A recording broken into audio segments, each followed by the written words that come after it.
لله رب العالمين ثم الصلاة والسلام على أشرف الأنبياء والمرسلين فرنتي ذا كواد وحيكو آدنتهاي كروم فيروس أما كوفيد 19 وحن لا يهورين الله أن تلسارنو فيتشجنانو فرحلنو كلفوغانو si aynu barita isugu soo dhawaano inaga oofayow waxaan cambaaraynayaa aad iyo aadna u tilmaamaya inay tahay wax laga xumaado in wafdigii ka soo degay Djibouti ee uu hogaaminayay madaxweynuhu markay garoonka ka soo degeen aan la baarin iyo in dadweyne fara badan oo aan mudnayn inay soo baxaan sabab loo soo saaraan aanay jirin ay halka isugu soo baxeen maxaa yeelay الله وحولي جل وعلا أتأمرون الناس بالبر وتنسون أنفسكم وأنتم تتلون الكتاب أفلا تعقلون وردتك ما وحى أمر إسان سماها إيا وناقة إذن كون فيهن هل ماما يو إذن كون سمينين قرآن كينا أخريا ورمي إذن عقل لهين ورميانا الشالي هين مركي مدحوينه لبا تنقف أو قبوس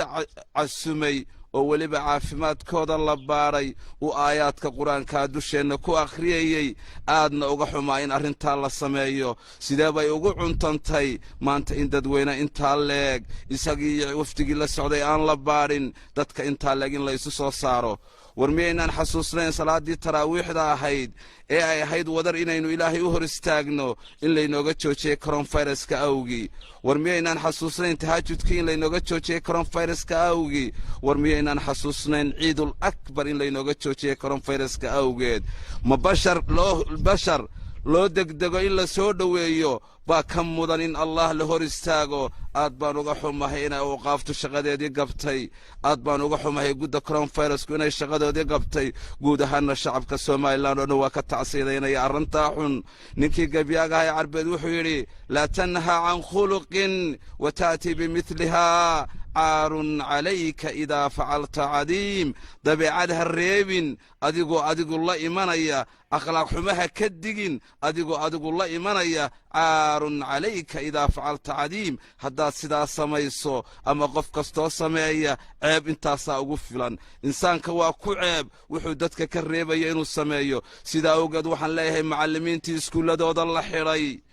معامده الله حري وإن سدق دقا مقدو إيا حال إيا مشار كودي أولا لابا لو سيا محايا إيا قبا وحا مهرده هودي لو حري دادك إن لكلا فوقيو مرهدان لكلا فوقينا وإن مقدو لو سيا ودق لو سيا محايا المعلم واقفا والمستفيد طالبا قفك معلم كايو تاغيهي أردق وفائدين يانا وفديا لولا المعلم ما كان الأطباء ولا تفنن في الإعمار بنا فلتكرموه ولا تقسوا عليه فما أهانه إلا من في عقله دا قبل أصبحنا يا هدي أنا معلمين تشيرين دقاتير ما تشيرتين هدي أنا معلمين تشيرين إنجنير ما تشيرين دنودنا معمرنتين معلمين تهلا كراميو وهل أقعد ويالله عرون عدة وصدقتا إيه عدة وعروتا إيه عدة نلاشا كعرتا إلا ما هو وحكا لما هو قار عقلك كبوكا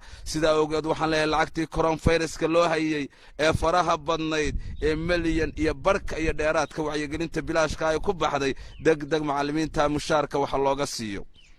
سيدا كلا وحن كهاد ليا وتلماميا هيبدا قرن كوا إلا إلاليا qaranku haybad ayuu leeyahay haybadiisana waxa ugu sareeya madaxweynaha maalin kasta waa inagu ceeb dalka iyo dadkana waa ku ceeb in shacab balood iyo baloog iyo dhul doonaya oo barooranaya aynu tifiyada ka daawana xaasha waa wax aad u xun waxaan leeyahay madaxweynaha dadkaasi haday dhulka leeyihiin si degdega u sii hadii aanay waxba kugu lahayn isbariyeel oo lahaanshiyahaaga iyo inaanay waxba kugu lahayn dalka iyo dadka tus maxaa yeelay amiir almu'miniin Umar bin Khattab isagoo mambarka taagan oo maalin jibca tujinaya ayaa waxa la weydiinaya ku dhageysan mayno xaqaad go'an dheeraadka ka keentay markaasuu inankiisu kacayo lahaa aabahay waa nin dheer halkii labada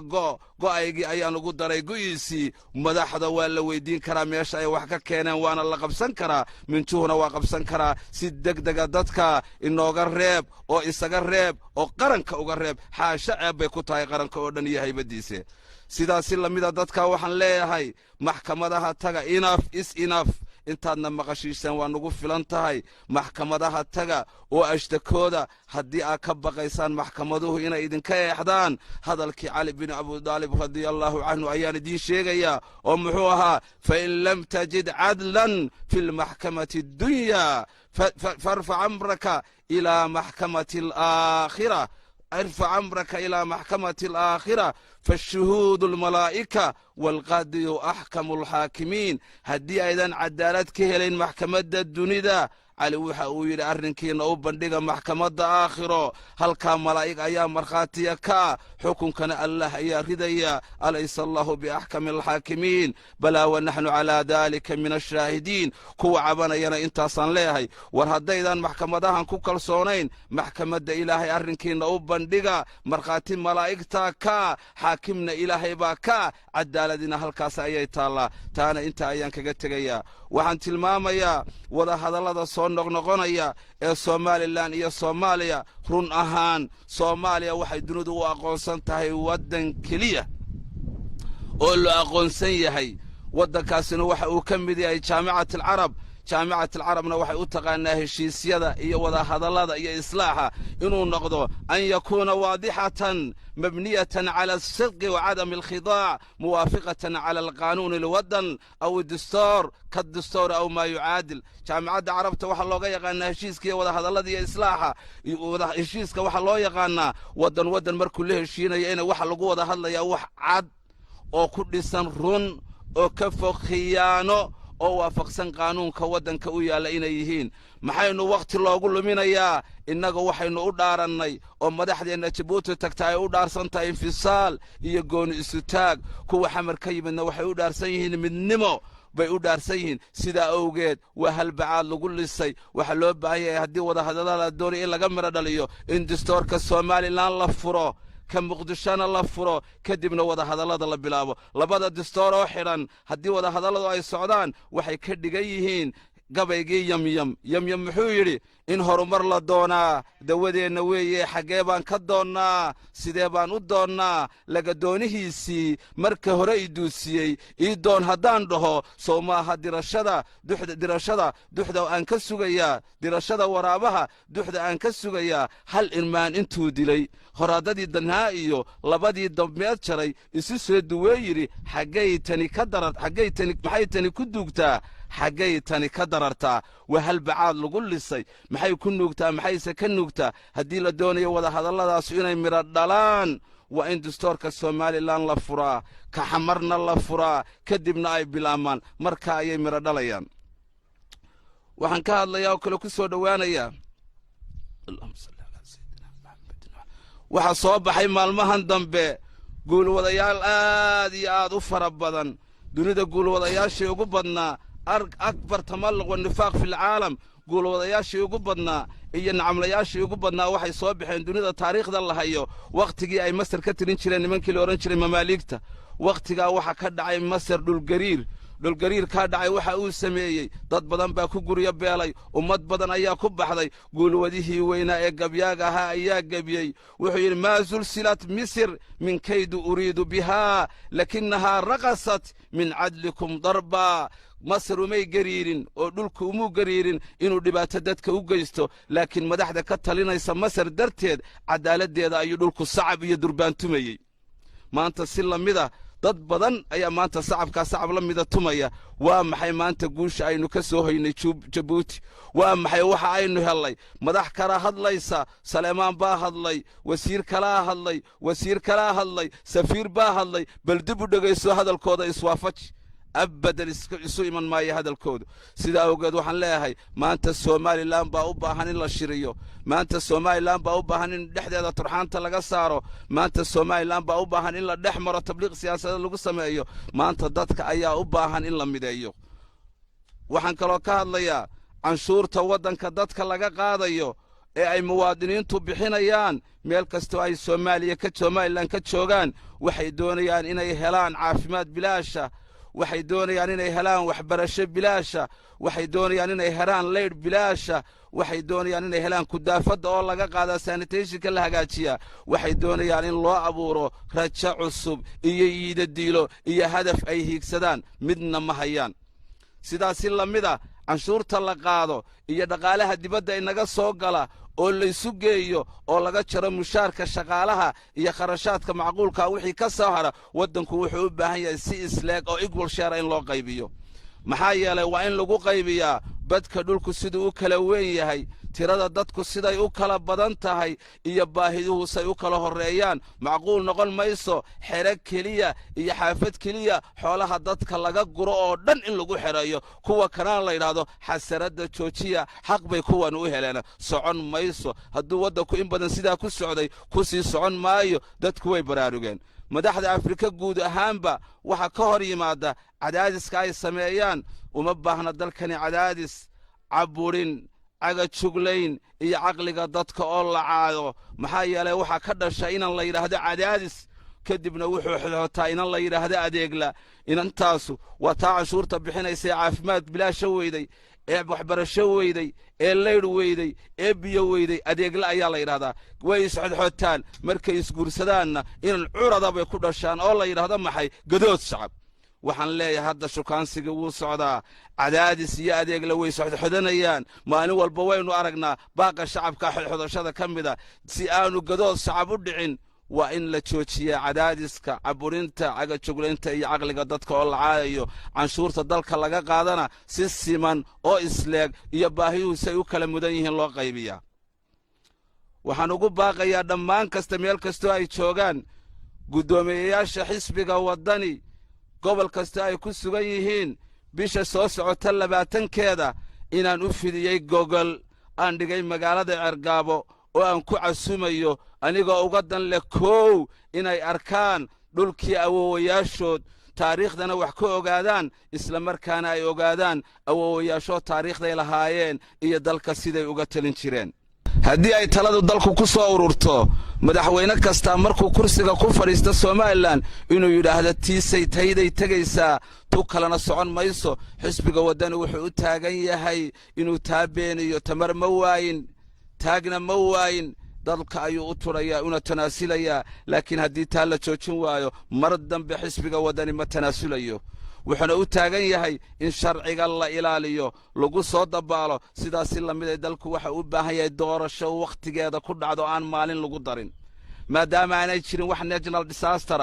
wax aafaad dabiici oo keeni kara in la kordhiyo dalku doorasho u baahan yahay aan muddo kordhin lahayn wuxuu u baahan yahay golaha deegaanka baarlamaanka iyo guurtida oo la kala diro maalinta waqtigoodii u dhammaaday lagu kala diro hal maalin in loogu daro waddanku uma baahna maxaa yeelay suuroobi mayso qof kasta oo la doortaa inuu yiraahdo kursiga ka kici maayo ilaa kii ibedelaya uu yimaado muftaaxina isaga uu gacanta ku haysto dadku taa u dulqaadan maayaan mar dambena yeeli maayaan waxaan leeyahay sida ugu dhaqsaha badan waa in loo diyaar garooba in waddanka doorasho ay ka dhacdo la dardargeliyaa barnaamijka doorashada la kala dira golayaasha waqtigoodii uu dhammaaday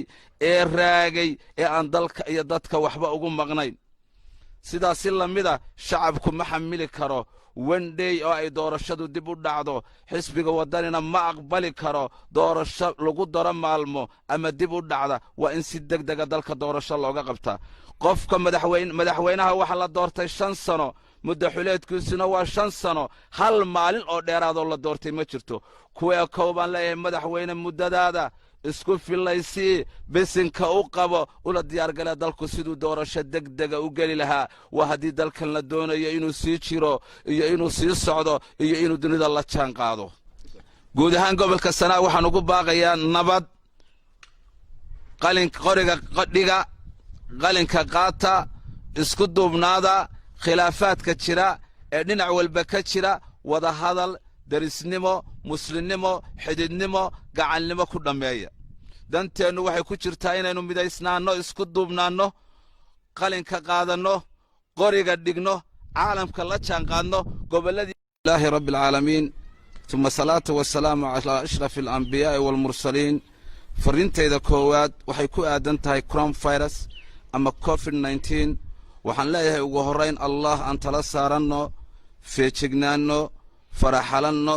kala fogaanno si aynu berrita isugu soo dhowaanno innaga oo fayow waxaan cambaaraynayaa aad iyo aadna u tilmaamayaa inay tahay wax laga xumaado in wafdigii ka soo degay jabuuti ee uu hoggaaminayay madaxweynuhu markay garoonka ka soo degeen aan la baadhin iyo in dadweyne fara badan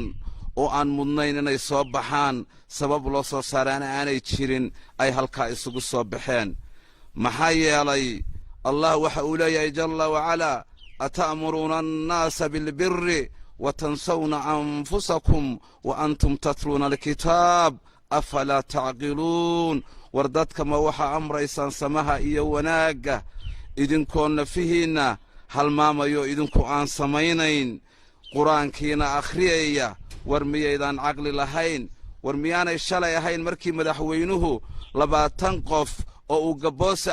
casumay oo weliba caafimaadkooda la baadhay uu aayaadka qur-aankaa dusheenna ku akhriyayey aadna uga xumaa in arrintaa la sameeyo sidee bay ugu cuntantay maanta in dadweyne intaa leeg isagii iyo wafdigii la socday aan la baadhin dadka intaa leeg in la isu soo saaro war miyaynaan xasuusnayn salaaddii taraawiixda ahayd ee ay ahayd wadar inaynu ilaahay u hor istaagno in laynooga joojiyey koronfayraska awgii war miyaynaan xasuusnayn tahaajudkii in laynooga joojiyey koronfayraska awgii war miyaynaan xasuusnayn ciidul akbar in laynooga joojiyey koronfayraska awgeed ma bashar loo degdego in la soo dhoweeyo baa ka mudan in allah la hor istaago aad baan uga xumahay inay awqaaftu shaqadeedii gabtay aad baan uga xumahay gudda koronfayrasku inay shaqadoodii gabtay guud ahaanna shacabka somalilan oo dhan waa ka tacsiidaynaya arrintaa xun ninkii gebyaagahay carbeed wuxuu yidhi laa tanha can khuluqin wa ta'tii bimidlihaa caarun calayka idaa facalta cadiim dabeecad ha reebin adigu la imanaya akhlaaq xumaha ka digin adigu la imanaya caarun calayka idaa facalta cadiim haddaad sidaa samayso ama qof kastoo sameeya ceeb intaasaa ugu filan insaanka waa ku ceeb wuxuu dadka ka reebaya inuu sameeyo sidaa awgeed waxaan leeyahay macallimiintii iskuulladooda la xidhay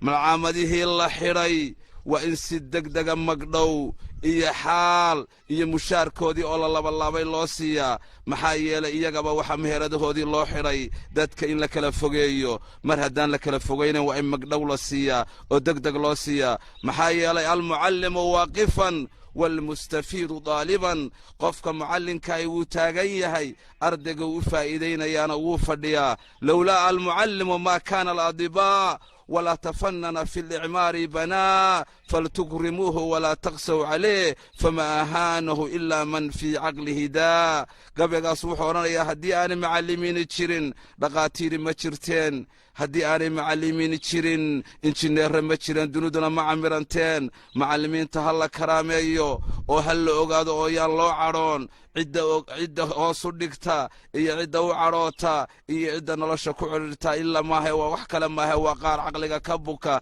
سيدا وقد وحن لها العكتي كورون فيروس كلو هاي إيه فراها بنايد إيه مليون إيه بركة إيه ديرات كوعي قلنت بلاش كاي كوبا حدي دق معلمين تا مشاركة وحلوغا سيو سيدا كلا وحن كهاد ليا وتلماميا هيبدا قرن كوا إلا إلاليا qaranku haybad ayuu leeyahay haybadiisana waxa ugu sarreeya madaxweynaha maalin kasta waa inugu ceeb dalka iyo dadkana waa ku ceeb in shacab baloodh iyo baloog iyo dhul doonaya oo barooranaya aynu tifiyada ka daawanna xaasha waa wax aad u xun waxaan leeyahay madaxweynaha dadkaasi hadday dhulka leeyihiinna si degdega u sii haddii aanay waxba kugu lahaynna isberiyeel oo lahaanshiyahaaga iyo inaanay waxba kugu lahayn dalka iyo dadka tus maxaa yeelay amiir almu'miniin cumar binu khadaab isagoo membarka taagan oo maalin jibcaha tujinaya ayaa waxa la weydiinaya ku dhegaysan mayno xaggaad go'an dheeraadka ah ka keentay markaasuu inankiisu kacayoo lahaa aabbahay waa nin dheer halkii labada go'aygii ayaan ugu daray go'iisii madaxda waa la weydiin karaa meesha ay wax ka keeneen waana la qabsan karaa minjuhuna waa qabsan karaa si degdega dadka inooga reeb oo isaga reeb oo qaranka uga reeb xaasha ceeb bay ku tahay qaranka oo dhan iyo haybadiisa sidaasi lamida dadka waxaan leeyahay maxkamadaha taga enough is enough intaadna maqashiisaan waa nagu filan tahay maxkamadaha taga oo ashtakooda haddii aad ka baqaysaan maxkamaduhu inay idinka eexdaan hadalkii cali bin abi daalib radiallahu canhu ayaan idiin sheegayaa oo muxuu ahaa fain lam tajid cadlan fi lmaxkamati addunya farfac amraka ilaa maxkamati alaakhira ارفع أمرك إلى محكمة الآخرة فالشهود الملائكة والقاضي أحكم الحاكمين هدي أيضا عدالت كهلين محكمة الدنيا علي وحا ويري أرنكين أو بندقى محكمة آخرة هل كان ملائك أيام مرخاتي كا حكم كان الله يا رديا أليس الله بأحكم الحاكمين بلا ونحن على ذلك من الشاهدين كو عبانا ينا انتا صنليهي ورهد أيضا محكمة داهن كو كالصونين محكمة إلهي أرنكين أو بندقى مرخاتي ملائك تا كا حاكمنا إلهي باكا عدالتنا هل كاس أيتا الله تانا انتا أيان كغتغيا وحان تلماميا وذا هذا الله noqnoqonaya ee Soomaaliland iyo Soomaaliya run ahaan Soomaaliya waxay dunidu u aqoonsan tahay wadan kaliya oo loo aqoonsan yahay wadankaasina waxa uu ka mid yahay jaamacadda Arab jaamacadda Arabna waxay u taqaanaa heshiisyada iyo wada hadallada iyo islaaxa inuu noqdo an yakuna waadihatan مبنية على الصدق وعدم الخضاع موافقة على القانون الوطن أو الدستور كالدستور أو ما يعادل جامعة عربته waxa looga yaqaanaa heshiiska wada hadallada iyo islaaxa wada heshiiska waxa loo yaqaanaa wadan markuu la heshiinayo in waxa lagu wada hadlayaa wax cad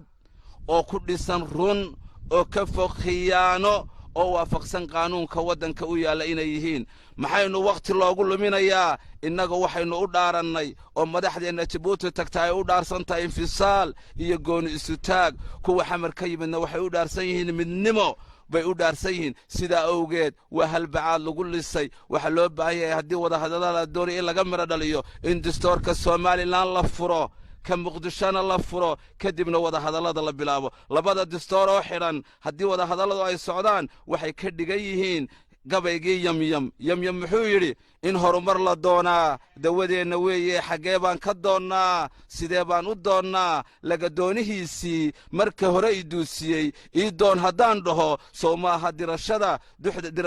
duxda aan ka sugayaa dirashada waraabaha duxda aan ka sugayaa hal irmaan intuu dilay horaadadii danhaa iyo labadii dambeed jaray isu soo duwee yidhi maxay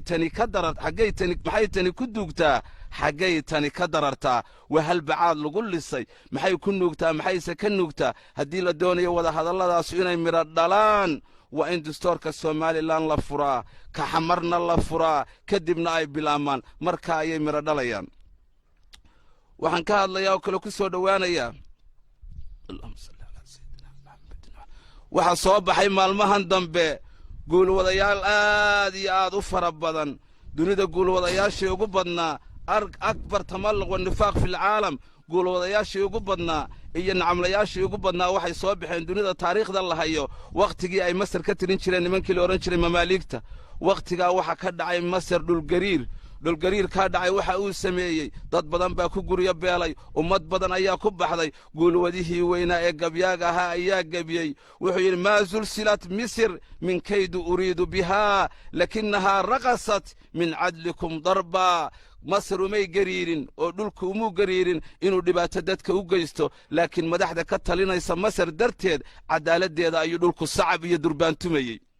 ما أنت سيلا ميدا dad badan ayaa maanta sacab la mid ah tumaya waa maxay maanta guusha aynu ka soo haynay Djibouti waa maxay waxa aynu helay madax kala hadlaysa Saleemaan baa hadlay wasiir kala hadlay safiir baa hadlay bal dib u dhageyso hadalkooda iswaafaj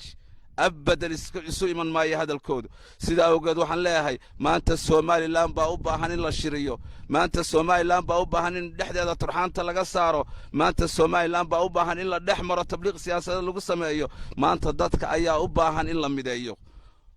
وحن كلوكا الله عنشور تودن كضدك لقى قاضيو أي مواطنين تبحينيان ميل كستو أي Soomaaliya Somaliland كتشوغان وحي دونيان إنay helaan caafimaad bilaasha waxay doonayaan inay helaan waxbarasho bilaasha waxay doonayaan inay helaan leer bilaasha waxay doonayaan inay helaan kudaafada oo laga qaada sanitation la hagaajiya waxay doonayaan in loo abuuro rajo cusub iyo yiida diilo iyo hadaf ay hiigsadaan midna ma hayaan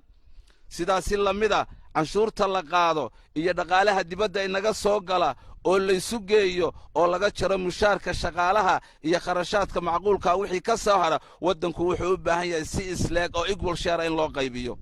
maxaa yeelay waa in lagu qaybiyaa badka dhulku siduu u kala weyn yahay tirada dadku siday u kala badan tahay iyo baahiduhu say u kala horeeyaan macquul noqon mayso xero keliya iyo xaafad keliya xoolaha dadka laga guro oo dhan in lagu xereeyo kuwa kanaan la yidhaahdo xasaradda joojiya xaq bay kuwan u heleen socon mayso hadduu waddanku in badan sidaa ku socday ku sii socon maayo dadku way baraarugeen madaxda afrika guud ahaanba waxa ka hor yimaada cadaadiska ay sameeyaan uma baahna dalkani cadaadis caburin cagajuglayn iyo caqliga dadka oo la caado maxaa yeelay waxaa ka dhasha inan la yidhaahdo cadaadis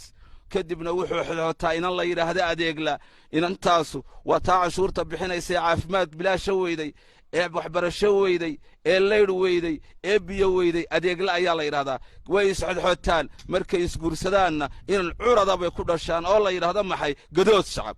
waxaan leeyahay hadda shukaansiga wuu socdaa cadaadis iyo adeegla way isxodxodanayaan maalin walba waynu aragnaa baaqa shacabka xodxodashada ka mida si aanu gadood shacab u dhicin waa in la joojiyaa cadaadiska caburinta cagajuglaynta iyo caqliga dadka oo la caayayo canshuurta dalka laga qaadana si siman oo isleeg iyo baahiyuhu say u kala mudan yihiin loo qaybiyaa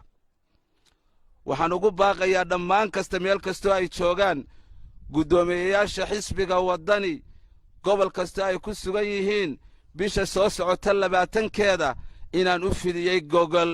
aan dhigay magaalada Cergaabo oo aan ku casuumayo anigoo uga dan leh koow inay arkaan dhulkii awoowayaashood taariikhdana wax ka ogaadaan isla markaana ay ogaadaan awoowayaashood taariikhday lahaayeen iyo dalka siday uga talin jireen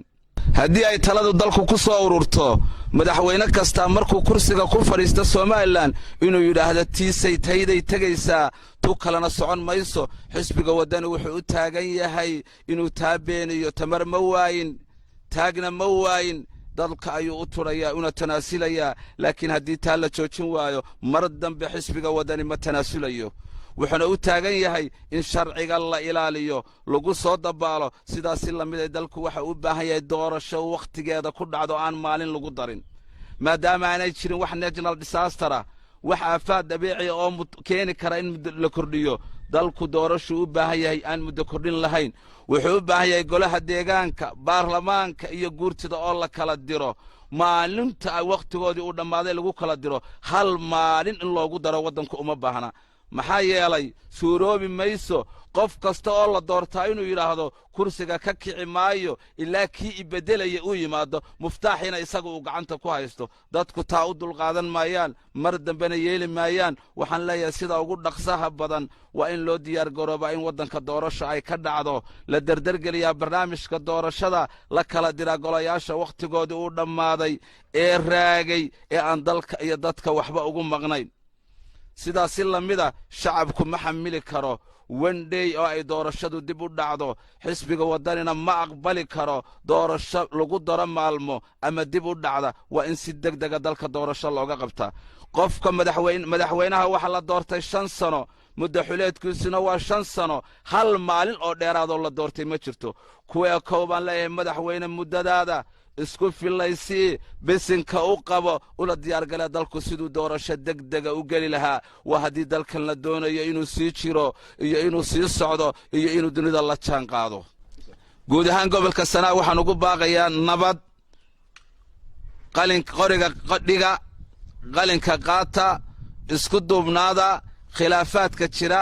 ee dhinac walba ka jira wada hadal darisnimo muslimnimo xididnimo gacannimo ku dhameeya danteenu waxay ku jirtaa inaynu midaysnaano isku duubnaano qalinka qaadano qoriga dhigno caalamka la jaan qaadno goboladii ilaahi rabbil alamin thumma salatu wassalamu ala ashrafil anbiya'i wal mursalin farintayda koowaad waxay ku aadan tahay coronavirus ama covid-19 waxaan leeyahay ugu horeyn allah aan tala saaranno feejignaano faraxalanno